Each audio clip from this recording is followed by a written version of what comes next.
Late student हम इसी exercise हम 4.3 सॉल्व कर रहे हैं। इसके मैंने क्वेश्चन नंबर 4 के 3 पार्ट लिख दिए हैं। इसको सॉल्व करते हैं। तो आप ज़रा गौर करें, ये पहले पार्ट की तरफ तो ये डिफरेंस बिटवीन टू स्केयर की तरफ इशारा कर रहा है। जैसे ये पहली पहली वैल्यू सेम प्लस माइनस दूसरी दूसरी वैल्यू सेम, मीन्स के ये a प्लस बी इंटू, ये इधर मैं साइड पे लिख देता हूँ, ऊपर लिख देता हूँ a plus B into A minus B. ये किसके इक्वल हो जाएगा? A square minus B square के।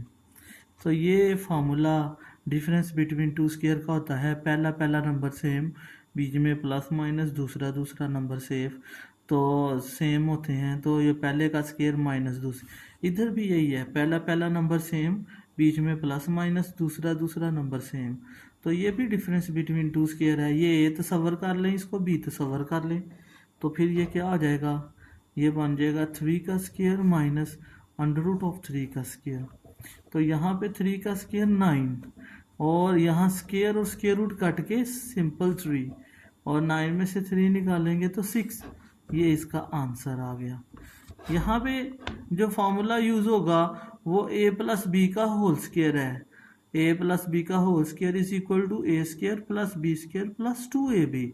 तो ये कंसिडर कर लें ये है, ये b है। फॉर्मूला लगाते हैं, a का स्केयर प्लस बी का स्केयर प्लस 2 इंटू ए मतलब के under root of 5 into B under root of 3। तो ये 5 स्केयर और स्केयर रूट कट के सिंपल 5 रह जाएगा। इधर स्केयर और स्केयर रूट कट के सिंपल 3 रह जाएगा। तो जैसा कि मैं आगे बता चुका हूँ, ये 2 ऐसे ही आएगा, ये रूट वाले आपस में मल्टीप्लाई हो जाएंगे। ये जो सेम रूट वाले होते हैं ये एक रूट में जाके मल्टीप्लाई हो जाते हैं। 5 मल्टीप्लाई बाई 3, क्योंकि ये तीनों मल्टीप्लाई हो रहे थे।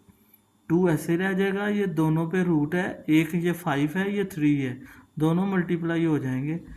इधर हमारे पास 5 और 3 8 बन जाएगा। 8 प्लस 2 अंडर रूट ऑफ 15। तो ये इसका आंसर बन गया। स्टूडेंट यहाँ भी गौर करें तो ये डिफरेंस बिटवीन टू स्केयर का क्वेश्चन है। तो इसको भी इसी तरह सॉल्व करेंगे। फर्स्ट वैल्यू पे स्केयर माइनस सेकंड वैल्यू पे स्केयर। तो यहाँ भी स्केयर और स्केयर रूट कट के 5, यहाँ भी स्केयर रूट कट के 3। तो 5 में से 3 माइनस करेंगे तो 2 आंसर आएगा। स्टूडेंट ये क्वेश्चन नंबर 4 का नेक्स्ट पार्ट नंबर 4 मैंने लिख दिया।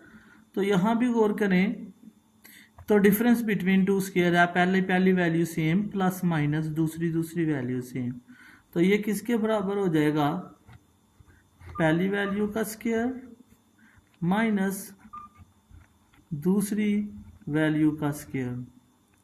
तो यहाँ पे ये जो दूसरी वैल्यू है ये 1 ओवर अंडर रूट ऑफ 3 है, 1 ओवर अंडर रूट ऑफ 3 है। फिर मैं रिपीट कर देता हूँ, ज़रा ज़्यादा वो ख़राब लिखा गया है। ये 1 ओवर अंडर रूट ऑफ 3 है। तो यहाँ स्केयर रूट से कट के 2 रह जाएगा।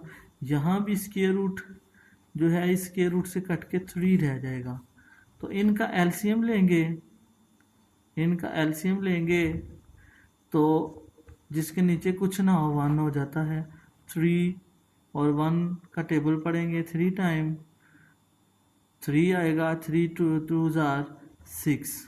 और इधर 3 का टेबल पढ़ेंगे, 1 टाइम 3 आएगा, 1 1 जार 1। तो ये आ जाएगा 5 माइनस 3। तो ये इनका एलसीएम लिया और ये इसका आंसर आ गया।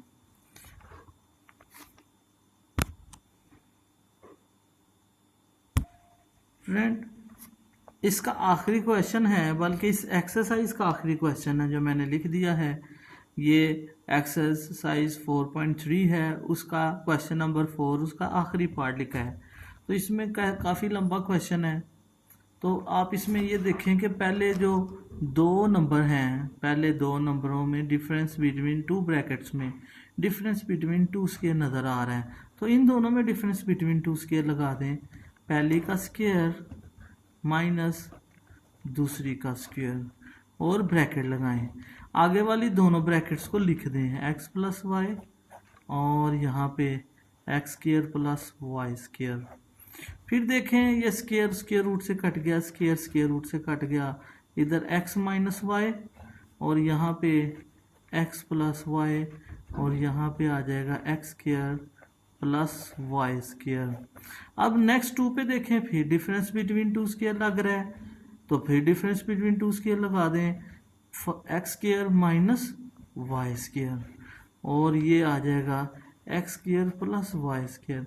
अब ज़रा मज़ीद गौर करें तो फिर पहली वैल्यू सेम, प्लस माइनस दूसरी वैल्यू सेम, फिर डिफरेंस बिटवीन टू स्क्वायर लग रहा है, तो ये हो जाएगा फर्स्ट वैल्यू और ये ऊपर स्क्वायर है, फर्स्ट वैल्यू ऑलरेडी स्क्वायर थी तो स्क्वायर के ऊपर स्क्वायर माइनस वाई स्क्वायर का स्क्वायर, तो ये एक्स की 4, इसी तरह ये y की 4, यही इसका आंसर होगा। इस तरह ये एक्सरसाइज ख़त्म हुई। इंशाल्लाह कल हम नेक्स्ट नई एक्सरसाइज के साथ दोबारा पेश होंगे।